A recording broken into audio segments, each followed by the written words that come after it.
Question is among जितने भी given compound है the total number of species having sp3 hybridized central atom, इसमें कितने ऐसे स्पीसीज हैं जिसके सेंट्रल एटम में sp3 हाइब्रिडाइजेशन है। ये क्वेश्चन जेईई एडवांस 2023 में पेपर 2 का क्वेश्चन है। तो देखिए इसमें आपको केवल हाइब्रिडाइजेशन निकालना है, तो इसमें हम शेप पे ध्यान नहीं देंगे क्योंकि एग्जाम में कम टाइम होता है, उस हिसाब से हम देखेंगे कितनी जल्दी इसमें आप इसका हाइब्रिडाइजेशन निकाल सकते हो। तो बस इसमें जो कुछ कंपाउंड कोऑर्डिनेशन कंपाउंड है इसको थोड़ा अलग से निकालना पड़ेगा, और ये जो कंपाउंड है उसको थोड़ा जल्दी इजीली निकालते हैं। इसमें इसके शेप और ज्योमेट्री पे ध्यान नहीं देना है। ओके, तो देखिए आई है, I3 है फर्स्ट, I3 प्लस, तो I इसका सेंट्रल एटम हुआ, तो इसमें कितना वैलेंस इलेक्ट्रॉन है इसका 1 2 3 4 5 6 7, और हम जानते हैं number of sigma bond, sigma bond अगर 4 होता है तो आपका sp3 हाइब्रिडाइजेशन होता है, सिग्मा बॉन्ड अगर 3 होगा तो sp2 हाइब्रिडाइजेशन होता है, तो आपको सिग्मा बॉन्ड 4 होगा तो sp3 हाइब्रिडाइजेशन होगा। तो इसमें कितने I हैं जुड़े हुए, 2 I, तो एक यहाँ और एक यहाँ, और एक लोन पेयर को हम 1 सिग्मा बॉन्ड मानते हैं, तो 1 2, और यहाँ पर क्या है एक प्लस चार्ज है, दैट मीन्स एक इलेक्ट्रॉन यहाँ पे नहीं होगा। ओके, क्योंकि प्लस चार्ज है एक इलेक्ट्रॉन इसमें नहीं होगा, 6 ही इलेक्ट्रॉन होगा, तो इसमें 1 2 4 सिग्मा बॉन्ड हो गया, तो ये आपका sp3 हाइब्रिडाइजेशन हो गया इसका। ठीक है, सेकेंड क्या है आपका SiO4 4 माइनस का मतलब क्या हो गया, ये 4 इलेक्ट्रॉन लिया है, तो इस सिलिकॉन का कितना होता है, ये तो कार्बन ग्रुप का एलिमेंट है, 4 वैलेंस इलेक्ट्रॉन होता है 1 2 3 4, और इसमें 4 ले लिए हैं, एक्स्ट्रा है 4 1 2 3 4। ठीक है, अगर ऑक्सीजन 2 बॉन्ड बनाता है तो ऐसे लिख लेंगे। देखिए वैसे तो इसका स्ट्रक्चर ऐसे होने वाला है, यहाँ पे वो फिर ऐसे ऐसे इसका स्ट्रक्चर होता है, लेकिन हम इसको ऐसे इसलिए बना रहे हैं कि आपको इजीली निकल जाए। तो 4 इसमें -4 है, तो -4 इलेक्ट्रॉन, एक 4 एक्स्ट्रा इलेक्ट्रॉन इसमें डाल दिए, और ऑक्सीजन के साथ आपको पता है जो इसमें डबल बॉन्ड होता है तो डबल बॉन्ड लगा दिए, तो एक ऑक्सीजन में 1 सिग्मा 1 पाई, 1 सिग्मा 1 पाई, तो 4 है, तो इसमें 4 सिग्मा, तो ये भी आपका sp3 हाइब्रिडेशन हो गया। और वैसे भी ये sp3 हाइब्रिडेशन है, इससे ये अगर याद है तो बहुत अच्छा है, नहीं तो आप ऐसे इजीली निकाल सकते हो। उसके बाद आपको क्या है SO2 Cl2, देखिए यहाँ SO2 क्या है, S का 6 इलेक्ट्रॉन हो गया, सल्फर है 3 4 5 6 6 इलेक्ट्रॉन, ऑक्सीजन का 2 बॉन्ड और 2 क्लोरीन, 2 डबल बॉन्ड है, तो एक डबल बॉन्ड में 1 सिग्मा 1 पाए, तो यहाँ 1 सिग्मा, यहाँ 1 सिग्मा, 2 क्लोरीन के साथ सिग्मा, तो 4 सिग्मा हो गया, तो ये भी आपका sp3 हाइब्रिडेशन हो गया। तो अभी तक 3 sp3 हाइब्रिडेशन हो गया। उसके बाद आपका आया XeF2, तो Xe का कितना वैलेंस इलेक्ट्रॉन, 8 वैलेंस इलेक्ट्रॉन, 1 2 3 4 5 6 7 8, और कितना फ्लोरीन है, 2 फ्लोरीन, कितना लॉन पेयर बचा 1 2 3, तो 3 इधर हो गया सिग्मा बॉन्ड, तो यहाँ 5 हो गया, तो ये आपका sp3 हाइब्रिडेशन नहीं होगा। उसके बाद क्या है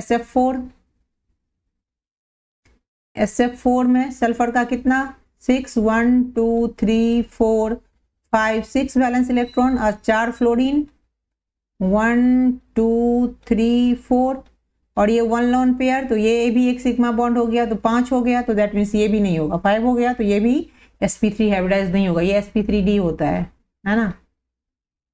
ओके, इसके बाद आपका क्या है ClF3, तो क्लोरीन का कितना 7 1 2 3 4 5 6 7, कितना 3 फ्लोरीन 1 2 3, लॉन पेयर कितना 2, तो 2 सिग्मा बॉन्ड हो गया ये, तो ये टोटल कितना हो गया 5, तो ये भी आपका sp3 हाइब्रिडेशन नहीं होगा इसमें भी।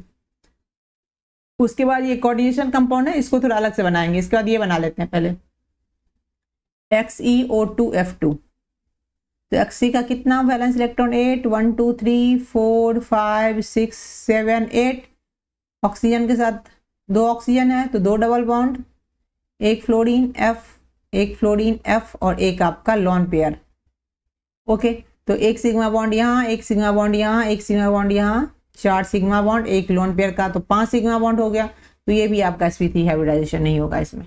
उसके बाद आपका क्या आएगा XeF4, इसको भी छोड़ देते हैं, ये कोऑर्डिनेशन कंपाउंड है, इसको बाद में बनाते हैं। XeF4, तो Xe का 8 हो गया 1 2 वैलेंस इलेक्ट्रॉन 3 4 5 6 7 8, 4 फ्लोरीन 1 2 3 4,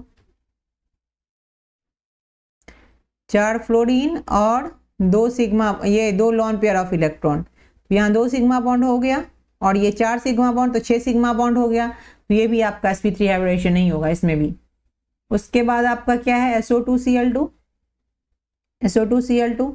तो सल्फर का कितना 6, 1 2 3 4 5 6 और 2 डबल बॉन्ड, 2 ऑक्सीजन है, तो सॉरी एक ही ऑक्सीजन है, 2 ऑक्सीजन नहीं है यहाँ पे, SO2Cl2 है।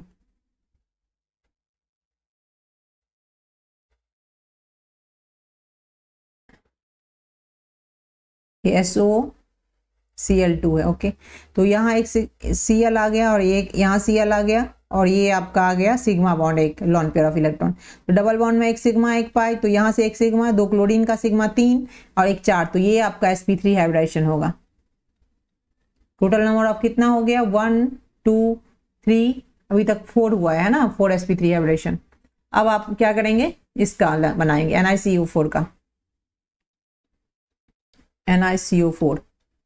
तो Ni क्या होता है, 3D स्टेट में होता है, 3D8 होता है इसका, ये 3D8 एंड 4s2 होता है।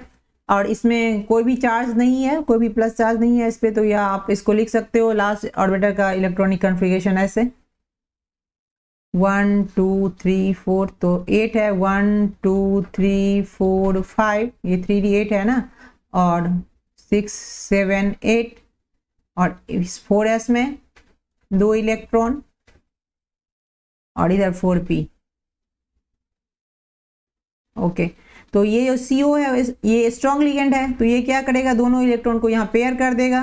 तो ये आपका पेयर में आ जाएगा सारा।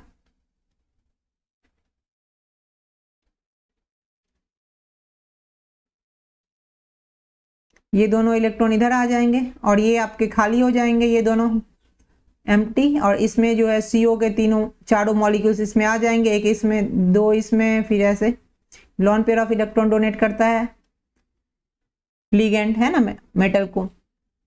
तो ये आपका आ गया sp3, तो ये एक हो गया। उसके बाद आपका क्या है, PtCl4 2 माइनस, PtCl4 2 माइनस, तो 2 माइनस है, तो Pt का जो लास्ट इलेक्ट्रॉनिक कन्फिगरेशन होता है वो क्या होता है, 5d9 एंड 6s1। ये 2 इलेक्ट्रॉन इसमें से 2 प्लस माइनस 2 है, दैट मीन्स ये +2 स्टेट में है Pt। तो यहाँ 2 इलेक्ट्रॉन ये कम होगा इसमें, तो एक S से जाएगा और एक D से जाएगा, तो ये 3d8 होगा।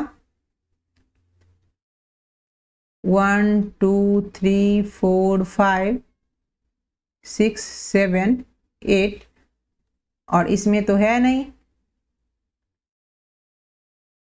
और आपका ये P। देखिए यहाँ जो क्लोरीन है ये Cl4 जो है यहाँ पे ना, तो क्लोरीन 5D एंड 4D में क्या होता है, वैसे क्लोरीन तो वीक लिगेंड में आता है, लेकिन जब ये 5D एंड 4D में जाता है तो ये स्ट्रॉन्ग लिगेंड के कारण इस स्ट्रॉन्ग लिगेंड जैसा बिहेव करता है। ऐसा क्यों करता है, क्योंकि इसमें Pt का जो d ऑर्बिटल का साइज होता है वो डिफ्यूजेबल होता है। तो ये क्या करता है, स्ट्रॉन्ग लिगेंड के जैसा काम करता है। जैसे स्ट्रॉन्ग लिगेंड के जैसा काम करेगा तो ये इलेक्ट्रॉन क्या हो जाएगा, पेयर में आ जाएगा आपका। ये जो इलेक्ट्रॉन है ये इसमें आ जाएगा, तो ये आपका ऐसा बन जाएगा। एक एक करके पहले करना चाहिए, ठीक है। ये खाली हो गया और ये, तो आपका एक D S और P का 2, तो DsP2 हाइब्रिडाइजेशन इसका होता है। ये 3D, ये 3D नहीं हुआ, ये 5D है, 3D नहीं आएगा, 5D, ये भी 5D, 6S एंड 6P, ठीक है। तो ये आपका DsP2 हाइब्रिडाइज्ड होगा। तो ये भी आपका sp3 नहीं हो रहा है। तो हम कितना sp3 हाइब्रिडेशन हो रहा है, एक तो आपका ये हो रहा है 1 2 3 और 4 है ना, 1 2 3 4, फिर ये सब नहीं हो रहा है 4, फिर एक ये 5 और ये एक 6 है ना, 6 है ना, 2 इधर और 4 ऊपर में, ओके 6। तो टोटल 6 ऐसे मॉलिक्यूल्स हैं, ऐसे स्पीसीज हैं जिसका सेंट्रल एटम का हाइब्रिडाइजेशन sp3 है। तो this is answer. Thanks for watching. मेरे चैनल को सब्सक्राइब करें, वीडियो को लाइक करें।